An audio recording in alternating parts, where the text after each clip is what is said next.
it's me, Renee. I'm back. And yeah, so this is my, sorry, as you can see from the title, my April TBR. So in April, I've been doing at least 2 readathons, and then I have some other things planned. But yeah, so the first readathon is from the 2nd till the 15th, which is the continuation of on, which is a readathon you're meant to finish or continue series you're planning to that you're in the middle of or planning to read.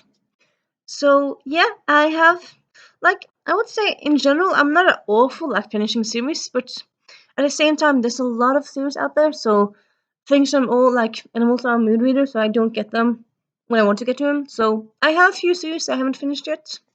Oh, of course, there's always those series that aren't finished yet, but I mean, you can finish a series or you can continue a series. That's up to you. Both the things work. And yeah, so I'm going to talk about those books. And then there's also from the 16th of April till the 22nd, I believe, of May. There's eurovisionathon. Well, I'll be doing our own TBR for that one. Yeah, I mean, this one I'm going to talk about the first continuation of on books, and then for the eurovisionathon I'm going to do an own TBR video because I want to. And then besides those two things, and I also want to do a thing where I do it. This is a thing I kind of generally have back in my head, but I kind of want to put it at the front of my head. So I kind of want to try in April to finish books I've started. There's quite a few books I've started, this week, last week, in November that I haven't finished. So I'm kind of drawing inspiration from continuathon to kind of read more in bookstores. There's not necessarily series, but they're just books. They're just books, but books. So yeah, I also want to finish books. And other than that, I also want to, because April is the 1st of April, April Fool's Day, so I want to read some funny books. I mean, not that I don't read funny books normally, but I want to find some funny books that kind of make me laugh a lot. And then I also want to read some books about books, because the 23rd of April is the UN's International Book Day, which I always get kind of confused because every year, I think it's 2nd or 3rd of March, people talk about, International Book Day. And I'm like, when I Google, it just say that International Book Day is the UN's, which is in April. So, what's this dealio in March? Maybe it's kind of the Anglo Book Day, because people seem to be celebrating it in UK, but also in the US. But, in Norway, International Book Day is the 23rd of April. That's kind of the day you think about. Well, I suppose. And they're both called International Book Day, so it's kind of, you have 2 International Book Days. But, I mean, you can't have too many of those either, so yeah. I also have some books about books. But yeah, that's kind of the theme and the idea around my TBR. But also, as usual, I don't I've planned the idea of my future TBR, but I'm not gonna show you all the books I plan to read, because I'm a mood reader, and maybe I'll find some more books after I finish this video that works perfectly, and yeah. But here are some books that I want to read, and the rest of the books that I'm reading will fit into those kind of criteriums. And yeah, let's start. So we have Confessions of a Bookseller by Elizabeth Green, and this is fiction, but it's about a bookseller and her life, and I think also there's some love stories. But yeah, loving books, but also working in a bookstore. This appeals to me so much.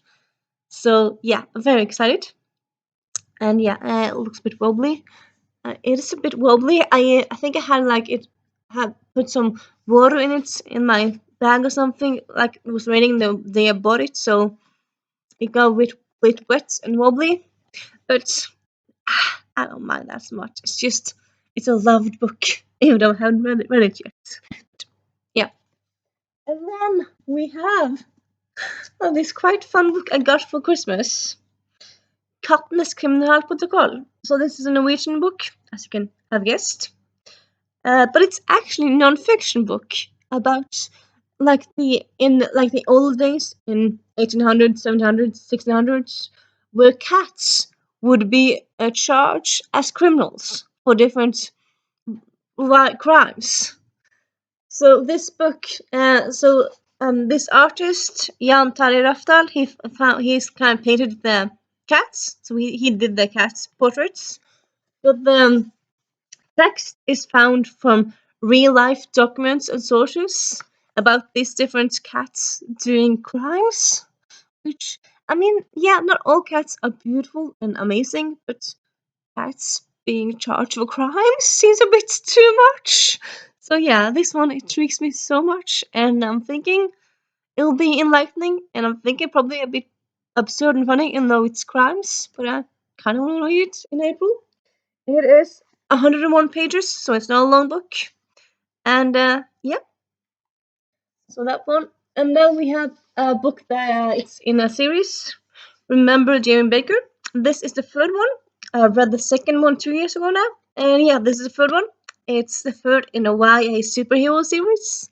And yeah, I highly recommend it. Like, if you really love superheroes and you kind of think, it would be fun to read books without those images in them, check out this series. It's very good. And yeah, the sequel, the second one left off at a big cliffhanger, so this third one, yeah, very excited to get to it. Very excited. Then we have The Friend Zoned by Abby Jimenez, which is technically the first in the series, but it's a romance companion series. So I've actually started to first of all, I read actually the second one in this series, and then I read the third one, and this is the first one. So yeah, it will be me finishing a series, but like reading a first book, which kind of seems out of order. But it's a companion series, so it's not like you need to read them in order. I mean, yes, it's a romance, so you know that this couple already is together. Like, in my mind, they already are together. But at the same time, in romances, generally couples end up together. Though I suppose sometimes you have different love interests, and you can't know which of them ends up together before you read the whole book. And then if you read the second book first, you know who ends up together. But yeah, I've really enjoyed the first two the second two in this series. So yeah, excited to read this one. And yeah, I've been very much into romance these last few years, so having a romance on my TBR kind of feels like a must. And then we have Dead or Alive by let's say Scholar Peasants by Dirk Landy. This is the 13th in the series. 14th? 13th or 14th. The last book is coming out this year, so this is actually the next to last book.